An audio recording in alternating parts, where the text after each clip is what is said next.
Glória a Deus, graça e paz do Senhor Jesus Cristo, igreja. Queremos iniciar esse culto orando ao Senhor Jesus e declarando que somente Ele é digno de receber toda a honra, toda a glória e todo o louvor. Se você puder, se levante nessa noite, se coloque na presença de Deus. Por se tratar de um culto de oração, busque a Deus nessa noite. Busque a Deus com intensidade no teu coração. Se derrame verdadeiramente na presença daquele que te criou, na presença daquele que cuida de todas as coisas na tua vida. Ó Deus, em nome de Jesus, Pai, nós te agradecemos, ó Deus, porque o Senhor, ó Pai, é quem cuida de nós, ó Deus. Nós te agradecemos, ó Deus, porque o Senhor, ó Pai, nos sustenta dia após dia. Nós te agradecemos, ó Deus, porque o Senhor, ó Pai, é quem nos criou, ó Deus, e quem, ó Deus, nos sustenta com a tua forte mão, Senhor Jesus. Ó Pai, em nome de Jesus, Pai, inunda, Senhor Jesus, nossas vidas, ó Pai, inunda, ó Deus, nossa casa, o nosso trabalho com a tua presença, Espírito Santo. Que possamos, ó Deus, verdadeiramente, ó Pai, buscar a tua face e declarar, ó Deus, aos quatro cantos deste mundo que só o Senhor é Deus, que só o Senhor, ó Deus, é santo, ó Pai, e digno de toda honra, toda glória e todo louvor. Ó Pai, em nome de Jesus, Pai, nos consagramos a Ti nessa noite e pedimos ao Senhor, ó Pai, que receba, Jesus, todo o nosso louvor, toda a nossa adoração a Ti. E, ó Deus, que o Senhor possa adentrar nessa noite, ó Pai, a lares que estão perdidos, ó Pai, que estão, ó Deus, sem esperança.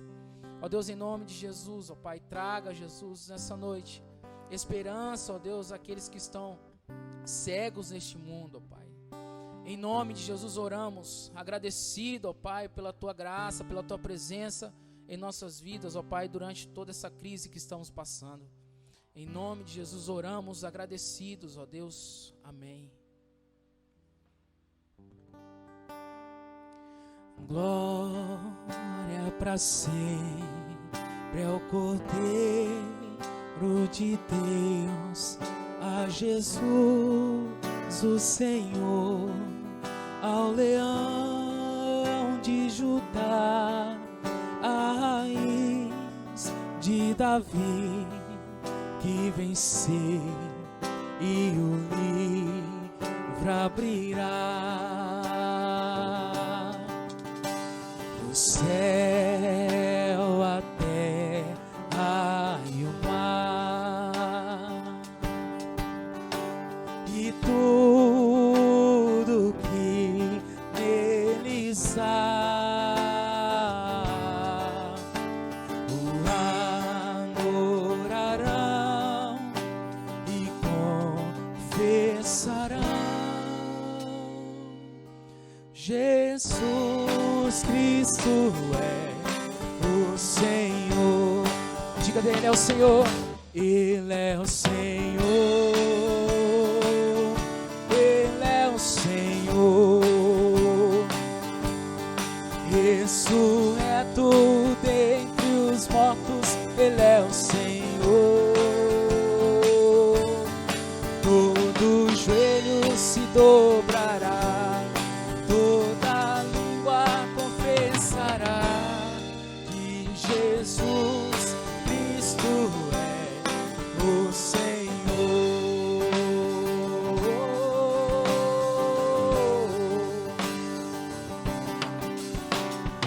Glória para sempre ao Cordeiro de Deus, a Jesus, o Senhor, ao leão de Judá, a raiz de Davi, que venceu e o livro abrirá.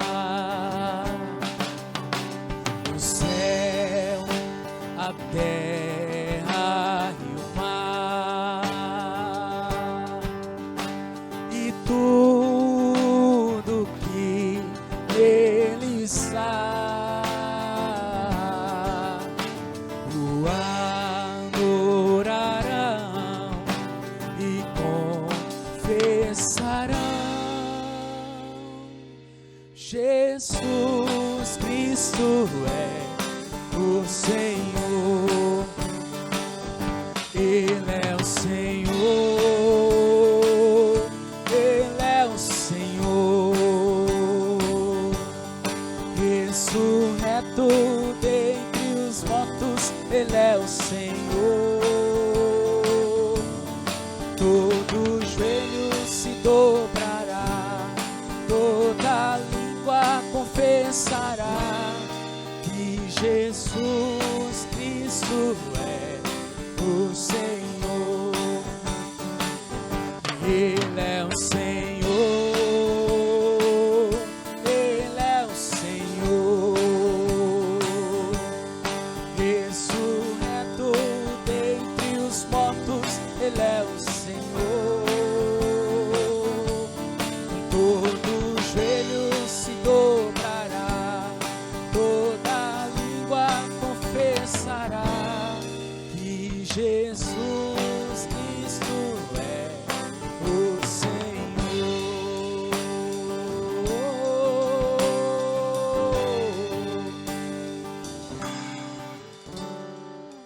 Aleluia, Jesus. Nós declaramos que o Senhor, que Jesus Cristo é o Senhor de nossas vidas. Jesus Cristo é o Senhor da nossa casa, da nossa família. Aleluias.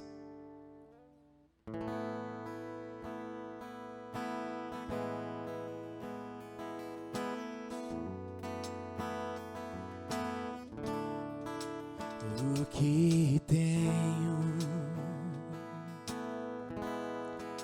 a não ser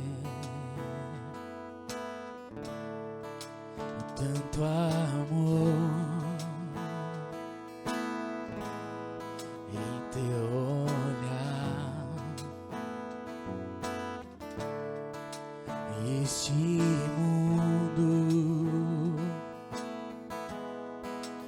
vai passar,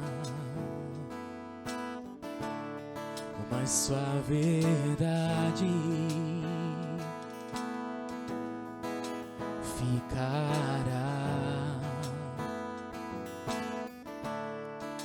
Jesus, eu só tenho a ti esperança para mim. Se estou triste, minha fé está em ti. Tua mão sustenta o céu e sustenta o meu viver. Teu amor me guiará até o fim. O que tenho a não ser tanto amor em teu olhar, este mundo vai passar, mas tua verdade ficará. Jesus, eu só tenho a ti esperança para mim. Se estou triste, minha fé está em ti. Tua mão sustenta o céu e sustenta o meu viver. O teu amor me guiará até o fim. Jesus, eu só tenho a ti esperança para mim. Se estou triste, minha fé está em ti. Tua mão sustenta o céu e sustenta o meu viver. O teu amor me guiará até o fim. Jesus, eu só tenho a ti. Jesus, eu só tenho a ti. Jesus, eu só tenho a ti. Jesus, eu só tenho a ti.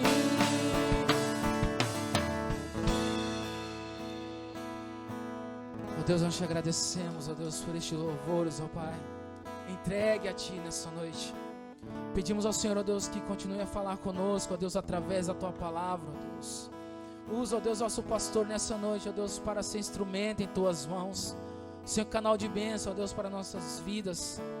Ó Pai, em nome de Jesus, ó Pai, inunda, ó Deus, nossa casa, nossas vidas com teu Espírito Santo. Que possamos, ó Deus, viver, ó Pai, intensamente, Jesus, para ti. Em nome de Jesus oramos e agradecidos, ó Deus, por tudo, ó Deus, e por todas as coisas que o Senhor ainda irá fazer em nós. Em nome de Jesus, amém. Amém. Graça e paz, irmãos. Nós vamos dar continuidade nessa noite de quarta-feira, culto de oração. Porém, nós estamos seguindo com a mensagem que se encontra em Filipenses, capítulo 1, verso 27, que diz o seguinte: o mais importante é que deveis portai-vos dignamente conforme o Evangelho de Cristo. Então, quer vá e vos veja, quer esteja ausente, ouça acerca de vós que estáis firmes em um mesmo espírito, combatendo o mesmo ânimo pela fé do Evangelho. Amém? A necessidade de unidade, de comunhão, há uma necessidade de comunhão no mesmo espírito, de unidade de pensamento, de decisão nesse momento. Amém? Assim sendo, o verso de número 27, e eu gostaria de frisar, relembrando já as prédicas passadas, o mais importante, não é? Nós começamos essa série de mensagens falando sobre isso. O mais importante, não que as outras coisas deixem de ser importantes, mas há algo que é mais importante, não é mesmo? Nós podemos ter duas belas casas idênticas, mas se a base de uma delas não for boa, a outra tem a base melhor. A base da outra que é melhor é a base que vai sustentar melhor por mais tempo a casa. E isso é o mais importante. O mais importante é o essencial. O mais importante é o que é relevante. O mais importante é o que não pode faltar. Isso é o mais importante. O mais importante é o que verdadeiramente faz diferença se não estiver ali. Isso é o mais importante. Ok? É a base. Bom, Bill Hybels, no seu livro Axiomas, as máximas da liderança, ele fala sobre isso. As características mais importantes de uma boa liderança, de uma liderança eficaz. E ele chama o mais importante de axiomas, que é justamente isso. Amém? Então nós vamos tratar hoje a respeito disso, dos axiomas, ou do mais importante a respeito da vida cristã. Amém? Nós vamos continuar falando a respeito disso. Para isso, queridos, eu gostaria que você atentasse a esse texto, porque esse texto, ele fala que o mais importante é vivermos conforme o Evangelho e dar um bom testemunho, não é? Que eu ouça falar bem da forma que você tem caminhado. A ideia é o testemunho de alguém que chega até mim falando: poxa, fulano de tal é da sua igreja, que bom. É uma pessoa que é confiável, é uma pessoa de palavra, é uma pessoa que não fala mal dos outros, é uma pessoa que não mente. Olha só que maravilha, não é? Eu quero participar da tua igreja porque fulano é daqui, me convidou e eu quero vir, porque ele dá bom testemunho de Cristo. Isso é o ideal, é sobre isso que trata esse texto. Em cima disto, nós vamos falar do axioma, ou do mais importante. Eu quero que você abra comigo, por favor, a palavra de Deus, no Evangelho de Mateus, capítulo de número 28, verso 19 e 20. Diz assim a palavra de Deus, Mateus 28, 19 e 20. Portanto, ide e fazei discípulos de todas as nações, de todos os povos, batizando-os em nome do Pai, do Filho e do Espírito Santo, ensinando-os a obedecer a todas as coisas que eu vos tenho mandado. E certamente estou convosco todos os dias até a consumação dos séculos. Aqui há algo muito importante. Nós estamos lendo aqui a respeito da grande comissão de Cristo, da missão que Cristo dá à sua igreja. Estou falando disso porque o Instituto Barna, quando ele fez nos Estados Unidos uma pesquisa dentro e meio às igrejas evangélicas, os cristãos, eles ficaram abismados da quantidade de cristãos que não tinham um conceito a respeito da grande missão pela qual eu e você somos cristãos, que não tinham um conceito definido a respeito do que é evangelho, de que não entendiam profundamente o que diz João 3,16, e isso é terrível. É uma constatação muito dura ao coração daqueles que porventura acham assim, bom, todo mundo já ouviu falar de Jesus. Não se engane. Não se engane, no nosso Brasil, assim como nos Estados Unidos, as pessoas não estão saturadas de ouvir falar de Jesus. Talvez o seu vizinho não saiba o que significa Deus amou o mundo de tal maneira que enviou Jesus, seu Filho unigênito, para que todo aquele que nele crê não morra, mas tenha vida eterna. Talvez Deus queira usar a sua vida para discipular a vida das pessoas que estão ao seu redor. Pense sobre isso. Nós vamos falar sobre o mais importante. É interessante que, se o mais importante, uma das coisas fundamentais no Evangelho, na vida cristã, é fazer discípulos, eu tenho que entender esse processo. E dentro do processo, no versículo de número 20, diz assim, ensine-os, ou ensinando-os, a obedecer todas as coisas que eu vos tenho mandado. Ensinando-os tem a ver com algo que é processual, é contínuo, não é mesmo? É algo que vai acontecendo, isso é discipulado. É durante o convívio que eu ensino aos discípulos a obedecerem o que Cristo me ensinou. Só que veja bem, você há de concordar comigo. Eu não tenho como ensinar alguém se eu antes não tiver sido ensinado. Para mim ensinar alguém, eu preciso ter sido ensinado, eu preciso compreender sobre o que eu vou falar. É a mesma coisa de eu dar o meu posicionamento a respeito, eu falar com propriedade a respeito do café que você faz. Eu não tenho como se eu não experimentar o seu café, não é mesmo? Nós brincamos muito aqui na igreja a respeito do meu café. O café do pastor é um café forte e meio sem açúcar, não é mesmo? Mas só fala isso quem já experimentou. Aí algumas pessoas que não experimentaram começam a falar. Eu faço questão de, peraí, mas você já experimentou meu café? Então tem que experimentar para poder falar. Para falar com propriedade eu tenho que ter vivido. É isso que Cristo está falando. Eu ensino o que eu estou vivendo, é ensinando-os. O verbo aqui, ele está acontecendo. O tempo do verbo é um tempo de acontecimento. Então eu vou caminhando, eu vou vivendo, e através da minha vivência com Cristo, eu ensino os discípulos a obedecerem às coisas que Cristo me tem ensinado. Isso é extremamente importante, eu preciso compreender isso, amém? Mas dentro desse texto ainda, do verso 20, diz assim, todas as coisas. Vixe, é muita coisa, será? Vamos ver lá? Abre comigo, por favor, volta um pouquinho, no mesmo livro de Mateus, capítulo de número 22, uma conversa que Jesus tem com um fariseu, um mestre da lei, e diz assim, verso de número 34 ao 40, capítulo 22, 34 ao 40. Quando os fariseus ouviram que ele, Jesus, fizera emudecer os saduceus, reuniram-se no mesmo lugar.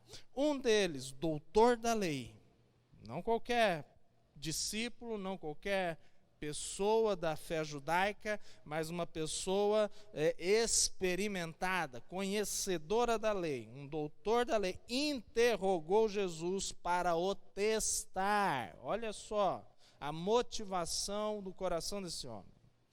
E mestre, disse ele, qual é o mandamento, o grande mandamento na lei? E Jesus respondeu, amarás o Senhor teu Deus de todo o teu coração, de toda a tua alma e de todo o teu entendimento. Este é o primeiro grande mandamento. O segundo, semelhante a este, amarás o teu próximo como a ti mesmo. Destes dois mandamentos dependem toda a lei e os profetas. Simples assim. Se eu conseguir compreender profundamente o que é amar a Deus acima de todas as coisas, de todo o meu coração e entendimento, e amar o meu próximo como eu amo a mim mesmo, me preocupando com o meu próximo, até muitas vezes mais do que comigo mesmo, porque a Bíblia diz que melhor coisa é dar do que receber, então eu estarei cumprindo todas as coisas que Jesus fala em Mateus 28, versículo 20, ensinando-os a obedecer, ou em outras versões, a guardar todas as coisas que eu vos tenho ordenado. Foi assim que Jesus fez. Ele passou uma missão para mim e para você, mas ele não passou de qualquer jeito. A Bíblia revela que para chegar no capítulo 28, Jesus andou 3 anos e pouco com seus discípulos. Ele comeu com os discípulos, ele andou com os discípulos, ele ensinou enquanto os discípulos aprendiam, ele pregava a palavra acerca do reino dos céus, ele manifestava o poder do Espírito Santo, curando, fazendo maravilhas e milagres, os discípulos estavam ali, ao lado dele, ele delegou tarefa aos discípulos para que o ajudassem a fazer a obra, a boa obra de Deus na terra, e ele delegou, empoderando os discípulos, delegou-os para que eles fossem e pudessem então fazer discípulos. Isso é o que Jesus passou para nós. O que ele fez, assim também nós devemos fazer. Nós devemos manifestar toda a graça de Deus para as pessoas, para com as pessoas que estão ao nosso redor, de forma que elas possam aprender acerca de Cristo e do reino de Deus. Isso é muito sério. Quando nós falamos sobre ensinar, você vai concordar comigo que as pessoas elas aprendem de formas diferentes, não é mesmo? Eu vou dar um exemplo. Eu tenho 2 filhos, cada um aprende de uma forma. Enquanto a minha filha aprende lendo, ela gosta de ler, o meu filho, ele aprende quando ele vê vídeos, quando ele está desenhando alguma coisa, ele aprende quando ele está fazendo alguma coisa. A minha filha, ela aprende quando ela está lendo, quando ela está recebendo uma instrução audível. É assim, ele aprende fazendo, ela aprende ouvindo. São formas de aprender. E nós precisamos compreender isso, porque foi assim que Jesus agiu com os seus discípulos. Ele, o pedagogo dos pedagogos, ele de várias formas, de todas as formas possíveis, ele ensinou os seus discípulos. Quer visivelmente, audivelmente, de todas as formas, ele ensinou. Ele ensinou falando, fazendo, demonstrando, ele ensinou de todas as formas.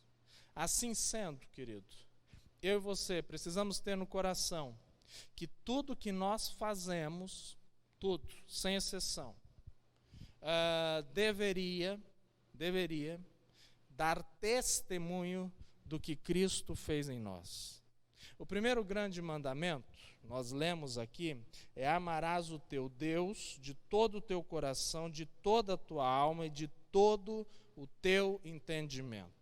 Para que isso aconteça, eu tenho que conhecer a Deus. Não há outra forma de eu amar a Deus, senão através do conhecimento profundo da pessoa de Deus. E a Bíblia nos revela, em Hebreus, no capítulo 1, nos primeiros versos, que Jesus Cristo, Ele é a manifestação de toda a glória de Deus para os seres humanos.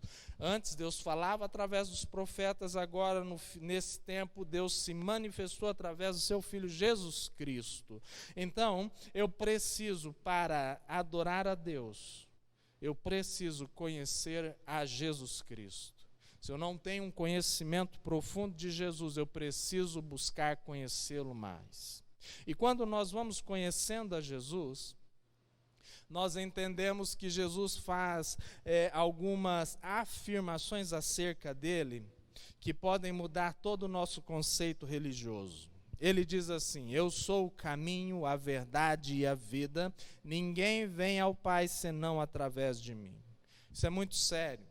Isso faz com que haja uma mudança de paradigma, de pensamento, de conceitos que muitas vezes nós temos formado em nossa mente. No sentido religioso, Jesus está dizendo: se não for através de mim, é impossível entrar no reino dos céus. Isso é muito profundo e é uma verdade eterna. Eu preciso conhecer o que Jesus fez pela minha vida. A Bíblia revela que Deus amou tanto o mundo que enviou Jesus Cristo, seu Filho único, para que todas as pessoas no mundo que crescem em Jesus não morressem, mas tivessem a vida eterna. Quando Jesus, ele manifesta no mundo, ele implanta o reino dos céus e depois ele vai à cruz do Calvário, em todos os momentos que ele andou com os discípulos, ele dizia: olha, estou preparando vocês porque eu vou ser entregue aos malfeitores, eles vão me crucificar e é necessário que eu vos deixe. Jesus sempre falou sobre isso, mas eu acho que a ficha dos discípulos não havia caído, não é mesmo? Então Jesus foi falando, foi ensinando até que ele vai à cruz do Calvário. Na cruz do Calvário, Jesus Cristo, ele morre, ele é crucificado por causa dos meus e dos seus pecados. Na cruz do Calvário, Jesus vence todo o pecado que nos separava de Deus. Na cruz do Calvário, o sangue de Jesus, ele é derramado para purificar a minha e a sua vida. Jesus, ele é o cordeiro preparado por Deus, que retira o pecado do mundo, que faz com que a minha vida e a sua vida possa ter novamente aliança com Deus, ser restaurada na presença do Deus Todo-Poderoso, do Criador, do Sustentador de todas as coisas. Essa é a obra de Cristo na nossa vida. E mais ainda, quando ele ressuscita, ali ele vence a morte, o diabo e o império das trevas. Talvez nesse momento que você ouve essa palavra, você tenha uma preocupação enorme em: se eu morrer, será que eu vou para o inferno? Em como eu me livro dessas opressões, desses pesadelos que eu tenho? Em, poxa, eu não consigo dormir? Em como eu estou ansioso e aflito? Todas essas coisas já foram vencidas em Cristo Jesus. A Bíblia diz assim, Romanos capítulo 10, verso 9: se com a tua boca, com os teus lábios, não com os meus, você, é algo pessoal, se com os teus lábios confessares a Jesus, em teu coração crer que Deus o ressuscitou dentre os mortos, você será salvo, simples assim. E quando então nós entregamos nossa vida a Cristo, o que acontece em nosso viver é que nós passamos a ser adoradores que adoram a Deus em espírito e em verdade. E isso faz a diferença. Amarás ao Senhor teu Deus de todo o coração, todo entendimento, com toda a tua alma. É necessário entender o sacrifício de Cristo e dar uma resposta positiva a esse sacrifício. Tendo os teus pecados perdoados, o que acontece com você é que você recebe um sentimento de gratidão, de leveza, porque os pecados foram retirados de você. É muito gostoso o momento em que alguém entrega a sua vida a Cristo. É algo maravilhoso. Nós, a Bíblia diz, recebemos, se assim o Senhor quiser, um nascer de novo em Cristo. E sabe o que acontece com quem nasce de novo em Jesus Cristo, espiritualmente? Que é um tema que podemos falar depois. A pessoa que aceita Cristo e nasce da água e do Espírito, ela é uma pessoa que ama a Deus. É uma pessoa que tem gratidão por Cristo, que segue as doutrinas que Cristo ensinou, que diariamente presta contas em oração ao Espírito Santo de Deus das suas motivações, atitudes, pensamentos, e é uma pessoa que adora a Deus em espírito e em verdade. Cumpre o primeiro mandamento. Para isso, eu preciso conhecer a Deus através de Jesus. Amém? Muito bem. A segunda prioridade, o segundo axioma da vida cristã, dentro de todos os mandamentos que Cristo nos dá, é que amarás o teu próximo como a ti mesmo. Destes dois mandamentos dependem toda a lei e os profetas. Fazer discípulo é amar a Deus de todo o teu coração e amar o teu próximo como você ama você mesmo. Vamos ver essa característica na vida de Cristo? Acompanhe comigo, abra a palavra de Deus no livro de João, capítulo de número 17, por favor, o versículo de número 12. No capítulo 17 de João ele ora ao Pai para que aceite toda a missão dele cumprida na terra. Ele ora pelos seus discípulos, ele ora pela minha e pela sua vida. É interessante nós vermos isso, porque nós começamos com um texto em Filipenses, onde Paulo ora pelos discípulos de Cristo em Filipos. Nós lemos um texto em Mateus, onde Jesus ora e dá ordens, dá uma missão para os seus discípulos. E nós estamos aqui hoje, nessa noite, em 2020, falando com você, passando para você instruções a respeito de como fazer discípulos. E, queridos, a mensagem de Deus, a Bíblia Sagrada, ela é atual. A mesma mensagem de Cristo, Paulo, hoje, daqui para com a sua casa, é a mesma mensagem. Devemos viver a vida cristã de forma genuína e verdadeira. Isso é primordial.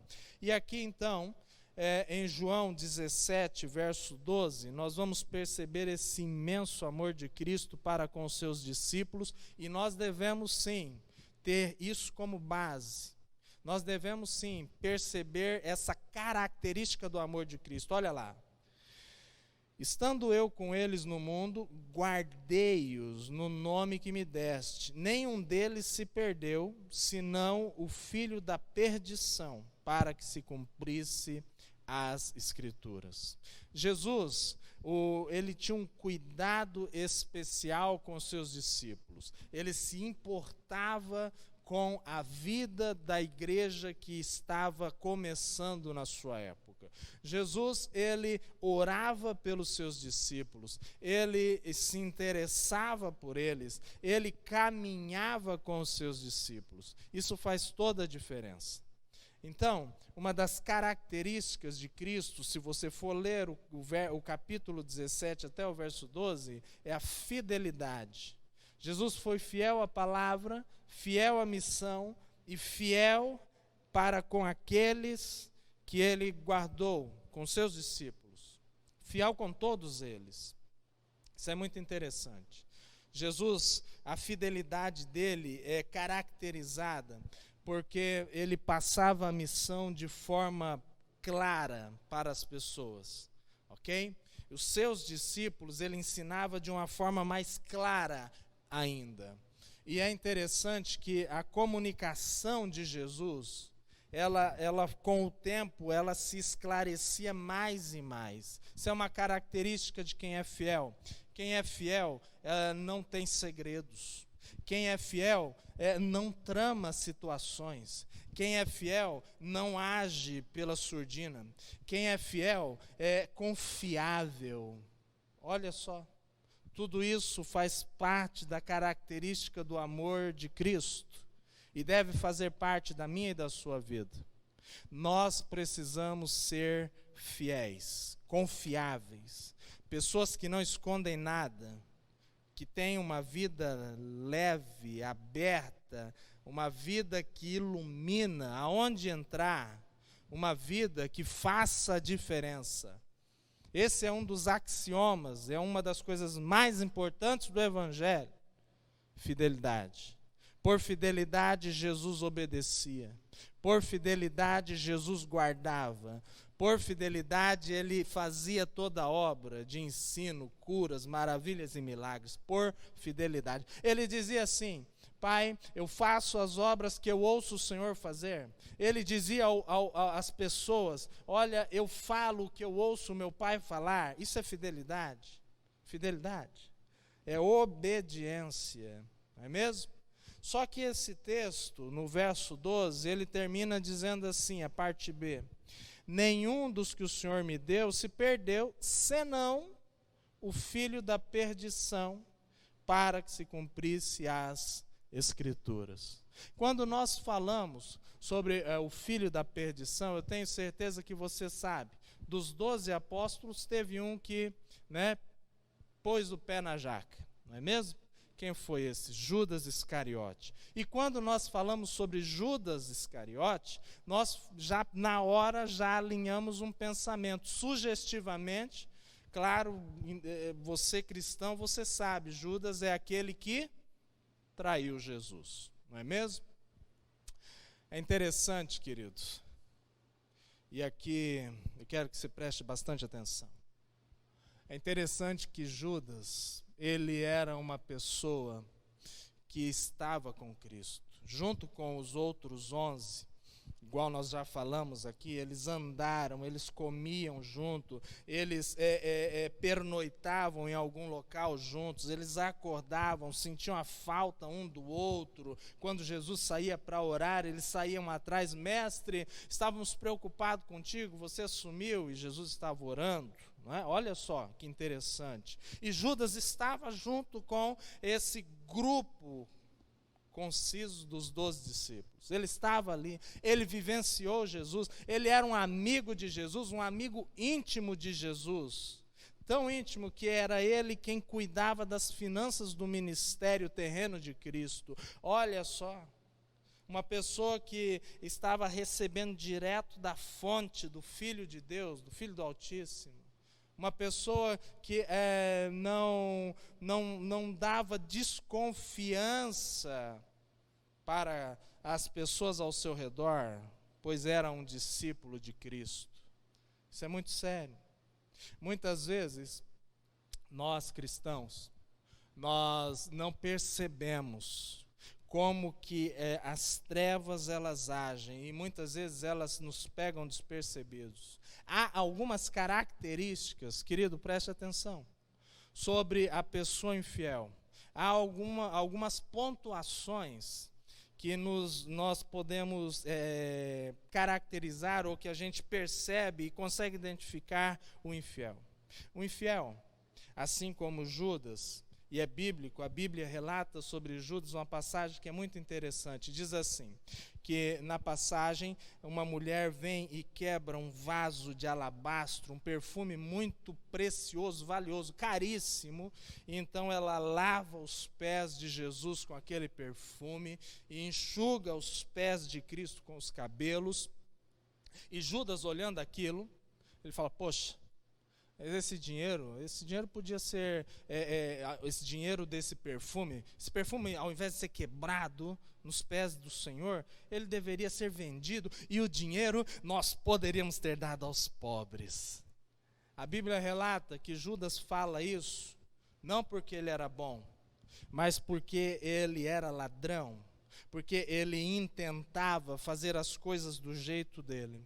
Uma característica de quem é infiel é que muitas vezes ele faz as coisas na surdina, ele trama as coisas na surdina, ele influencia as pessoas, porque foi uma influência, esse dinheiro, poxa, olha lá olha o que Jesus está aceitando, não é mesmo? Olha lá, ô Pedro, João, olha lá, esse perfume podia ter sido vendido, como que um mestre aceita um negócio desse? Não é mesmo?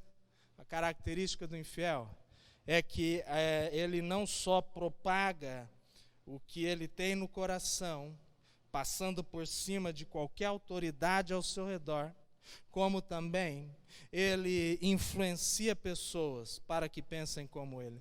Parecia um bom pensamento, parecia. E Jesus então responde, olha, para, os pobres nós sempre o teremos, mas o que ela fez para o dia do meu sepultamento. Queridos, isso é muito profundo. Judas, ele já mostrava características de infidelidade. O infiel, ele age dessa forma.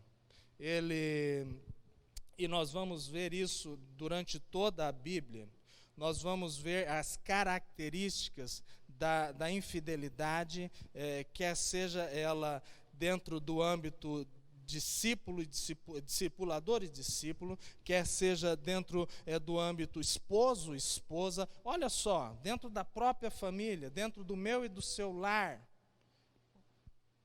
a infidelidade ou adultério é algo terrível e que Deus abomina.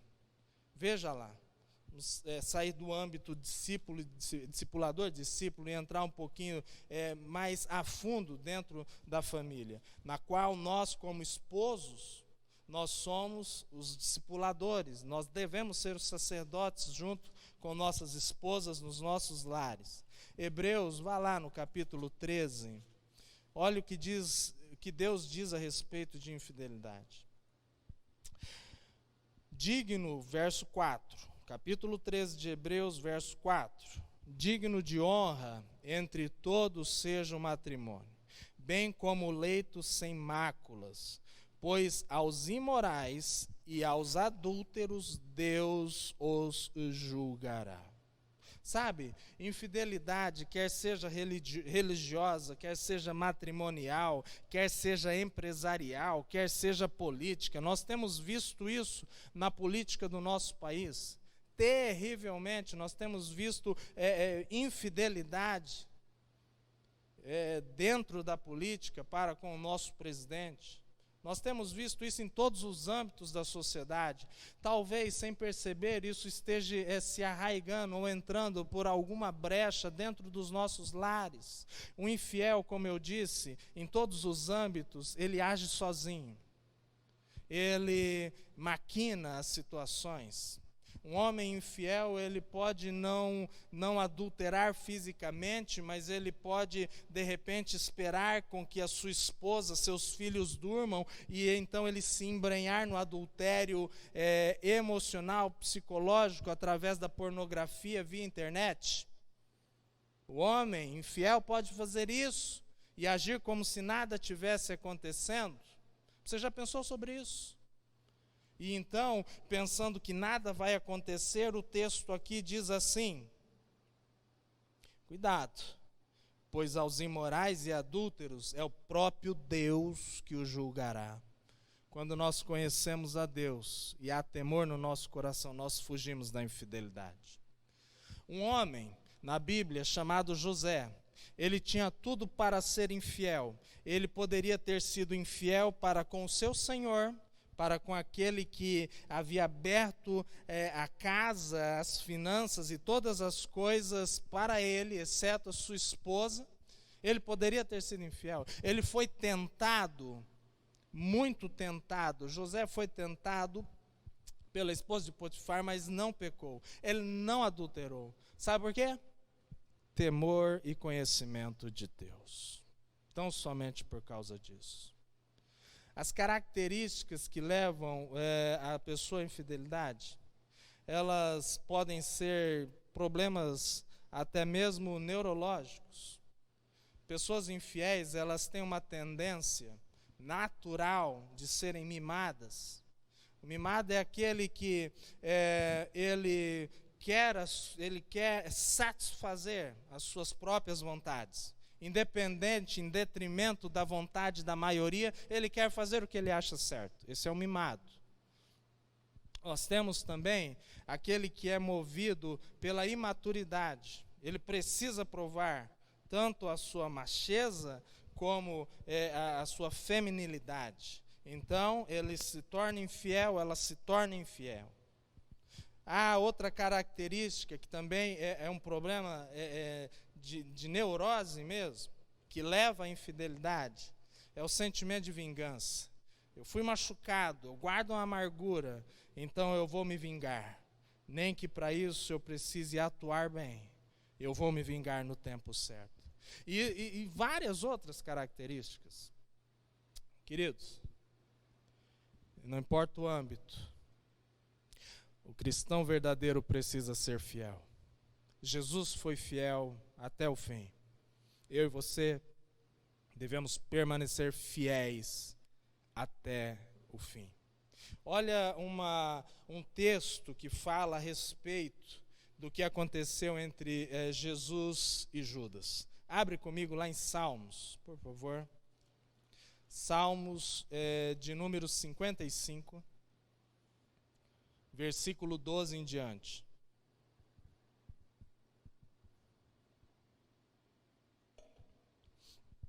E esse é o sentimento de alguém que é traído, alguém que é alvo da infidelidade. Olha só o que o salmista diz. Poxa, se fosse um inimigo que me afrontava, eu teria suportado. Se fosse um adversário que se engrandecia contra mim, dele eu teria me escondido. Eras, porém, tu, homem como eu, meu guia, meu amigo íntimo. Nós conversamos juntos suavemente. Nós íamos com a multidão à casa de Deus. Andou 3 anos e pouco com Cristo, depois o traiu.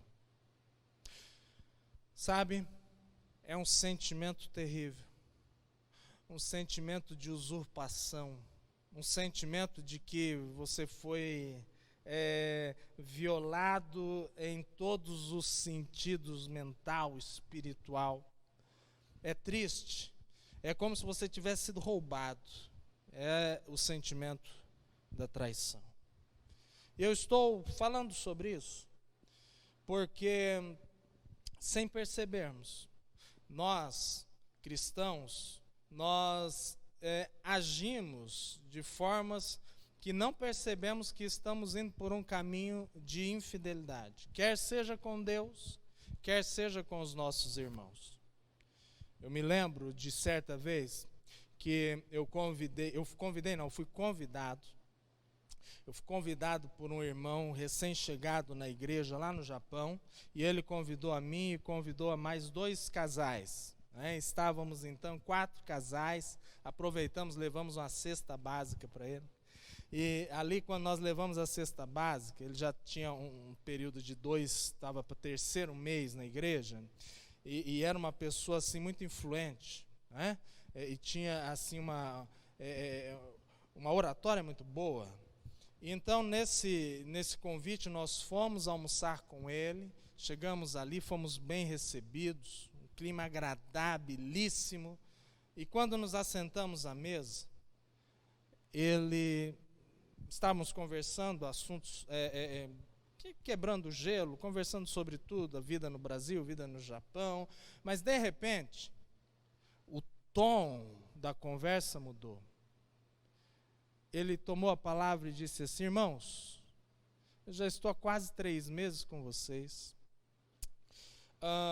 e eu percebo que a nossa igreja, olha só, que a nossa igreja, a pregação não é boa e nós não fazemos eventos. Nós não somos bons em pregar, o nosso pastor não prega bem e a nossa comunidade não faz eventos. Não dá para atrair pessoas assim. Mas não se preocupem, irmãos.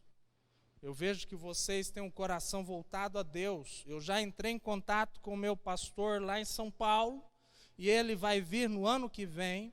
Nós vamos trazê-lo como igreja, e ele vai vir, e quando ele vier, ele vai colocar as mãos sobre mim, vai me ungir pastor, e eu vou assumir a igreja junto com vocês, e eu creio que vai ser uma benção. Queridos, o ambiente que estava agradabilíssimo, tornou-se fúnebre e em trevas. Eu me levantei e falei, não é assim que nós agimos aqui. Nós somos uma igreja família, um ministério em amor. Cuidado pelo caminho que o irmão está querendo ir. Melhor conhecer verdadeiramente a igreja que você participa, para depois falar assim, contra o nosso pastor e contra o ministério da igreja. Não fale assim. E se o irmão se julga, melhor. Espere o tempo do Senhor na sua vida. Assim como Davi esperou o seu tempo para substituir Saul. Espere o seu tempo. Espere, irmão. Tenha paciência. Sabe, falando sobre isso, eu usei na vida dele a pessoa de Davi. E falei, irmão, olha a fidelidade de Davi. Fiel para com Deus, temente a Deus, ele não ousou falar sobre o ungido de Deus. Por favor, irmão, eu estou saindo agora, porque eu não posso falar mal do meu pastor. Você já pensou sobre isso? Havia feito um evento para falar mal da igreja e do pastor. Meu Deus. E nós caímos naquela lábia. Caímos até aquele momento, claro. Quando eu me levantei, os outros dois irmãos também se levantaram, nós saímos e fomos comunicar tudo ao pastor, fizemos uma reunião, mas eu sei que foi terrível, queridos, terrível, terrível. Então, tudo isso tem a ver com fidelidade. Fidelidade a Deus, fidelidade aos seus irmãos, fidelidade à tua esposa, fidelidade aos teus filhos, sabe? Davi é um outro, a gente comentou sobre ele. A Bíblia relata que Davi ele teve vários filhos. Dentre esses filhos, uma história em particular chama a nossa atenção quando a gente lê o livro que fala das histórias dos reis, né? E ali diz que Davi, nesses seus vários filhos, ele tinha 3 que entraram em uma história muito triste. Absalão, Tamar e Amon. Tamar, irmã de Absalão, irmã de sangue. Amon, um irmão, mas que não era irmão de sangue, dos dois. A Bíblia relata que Amon, ele se apaixona pela sua meia-irmã Tamar. Então ele se finge de doente e ele pede para que Tamar vá cuidar dele, e ela vai. E então naquele ambiente, somente ele e Tamar, ele abusa sexualmente da sua irmã. Ele violenta Tamar. E ela sai terrivelmente abalada, transtornada, traumatizada da situação. E então o seu irmão legítimo de sangue, Absalão sabe o que aconteceu, ele olha então para Tamar e fala, Tamar, silêncio, não diga nada. Guarda, deixa que eu vou resolver. Naquele momento, um sentimento de vingança entra no coração de Absalão. Absalão, então, a história conta que depois de 2 anos passados do acontecimento, claro, Davi ficou sabendo, ficou muito bravo, mas não tomou a atitude que deveria ter tomado com seu filho Amon, não é? Então 2 anos se passaram, e Absalão agora, na sua vingança, ele faz uma grande festa e convida todos os seus irmãos para participar. Davi permite que os irmãos possam ir participar nessa festa, onde ele ia tosquear as ovelhas, que ele tinha um grande rebanho, e ali naquela aquele momento de festa, de alegria, eles dão muito vinho a Amon, e Absalão dá ordem para os seus soldados, dizendo: olha, quando ele estiver bêbado, vá lá e mate-o. Não se preocupe, eu estou dando a ordem. Fiquem em paz, vão lá e faz o que eu estou mandando. E assim aconteceu. Absalão então se vinga de seu irmão Amon. A Bíblia relata que Davi fica sabendo disso e então Absalão foge de Jerusalém. Depois de passado algum tempo, Davi, ele já consolado da morte de Amon, ele sente falta do seu filho que estava longe. Mas esse filho que estava longe já tinha sido contaminado pela vingança. Então ele volta à cidade de Jerusalém e ali ele começa a viver, mas não na presença de Davi. Davi não aceitava que Absalão ficasse na presença dele pelo terrível crime que ele havia cometido contra o irmão. A Bíblia relata que aquele filho de Davi, ele ficava à porta do palácio. E quando as pessoas de Jerusalém, elas se achegavam ao palácio e queriam falar com o rei, ele abordava as pessoas, ele cumprimentava as pessoas, e então as pessoas iam se dobrar perante ele, ele falava: não, imagina, não faça isso, e ele dizia mais, ele falava: poxa, quem dera eu fosse rei aqui em Jerusalém e em todo Israel, certamente eu ouviria o que você tem para me falar e nós conseguiríamos resolver isso. Eu tenho uma resposta melhor do que a resposta do rei. E com esse intuito no coração, a Bíblia relata que Absalão, ele dá um golpe no país de Israel, toma o governo do seu próprio pai. Queridos, infidelidade de filho com pai, falta de fidelidade dentro da própria família. Como é, filho e filha, que você tem lidado nesse momento de pandemia, de isolamento, quando de repente os teus pais te passam alguma missão para você fazer? Será que você tem obedecido de coração? Ou será que você tem de alguma forma sido infiel ao que os seus pais lhe pedem? Será que nesse momento, esposo, esposa, será que vocês não têm agido de forma isolada, de forma soberba e deixado um ou outro de lado em situações ou decisões que os dois precisavam tomar juntos? Tudo isso faz parte de infidelidade. Será que você não tem agido por conta própria e ainda que desprezando o restante da família? Queridos, isso é muito sério. Para eu e você estarmos testemunhando de Cristo, é extremamente necessário, verdadeiro, sermos fiéis. Cristo é fiel. Eu e você devemos permanecer fiéis. Se você percebeu alguma característica em você de infidelidade, eu quero convidar você a orar comigo agora. Pedir para Bruno estar fazendo um solo instrumental. Salmos capítulo 32, querido, diz assim: bem-aventurado aquele cuja transgressão é perdoada e cujo pecado é coberto. Bem-aventurado o homem a quem o Senhor não atribui pecado e em quem não há engano. Enquanto me calei, envelheceram meus ossos pelo bramido o dia todo, pois de dia e de noite a tua mão, Senhor, pesava sobre mim. O meu vigor se esgotou, como em tempo de seca. Confessei-te o meu pecado e a minha maldade eu não encobri. Disse: confessarei ao Senhor as minhas transgressões. E tu, Senhor, perdoaste a minha culpa, a culpa do meu pecado. Pelo que todo aquele que é fiel orará a ti, a tempo de poder achá-lo.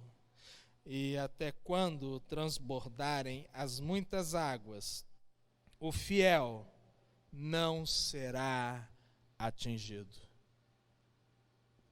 Eu convido você a orar comigo, a entregar toda a tua vida a Jesus, a pedir que Ele tire de você todo traço de infidelidade e traição, a pedir que Ele blinde o seu coração, a sua mente, o teu corpo físico, de toda ou qualquer manifestação de infidelidade. Cuide, busque fortalecimento de Deus nesse momento, para vencer todas as tentações. Vamos orar. Pai Santo, Deus querido, peço que o Senhor esteja visitando cada lar.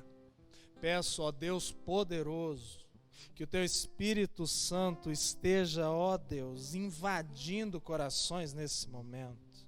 Claro, com a liberação, com, ó Deus, a aceitação de cada pessoa que ouve, ó Deus, essa pregação.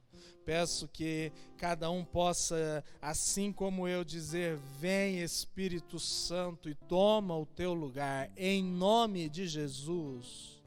Nós declaramos ao Senhor, nós pertencemos a Ti, Jesus, e pedimos em nome de Jesus, perdoa nossos pecados. Se há em nós alguma raiz de infidelidade, alguma falta de temor e conhecimento do Senhor, que, ó Espírito Santo de Cristo, Tu possas manifestar a Tua graça em nós, nos dar mais e mais conhecimento do Senhor, para que possamos mais e mais obedecê-lo em amor.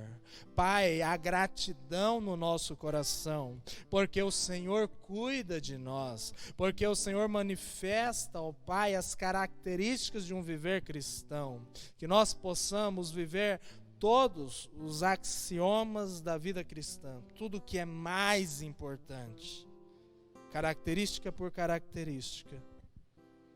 Nós pedimos ao Senhor, dá-nos um coração igual ao Teu, um coração fiel, um coração que obedece, um coração que Te ama, um coração que respeita. Por favor, abençoa o esposo e a esposa. Nesse momento, ó Pai, perdoa toda e qualquer infidelidade. Abençoa os filhos com os pais e os pais com os filhos. Perdoa toda e qualquer infidelidade. Abençoa, ó Pai, nós como igreja do Senhor. Abençoa os Teus filhos no trabalho, com os seus superiores, com os seus subordinados. Abençoa, Senhor. Em nome de Jesus. É a oração que faço, agradecido. E que o amor de Deus, a graça derramada na cruz e a presença transbordante que traz unidade à igreja, vinda do Espírito Santo de Deus, possa ser conosco hoje e eternamente. Nós dizemos amém. Que Deus te abençoe em nome de Jesus. Um grande abraço.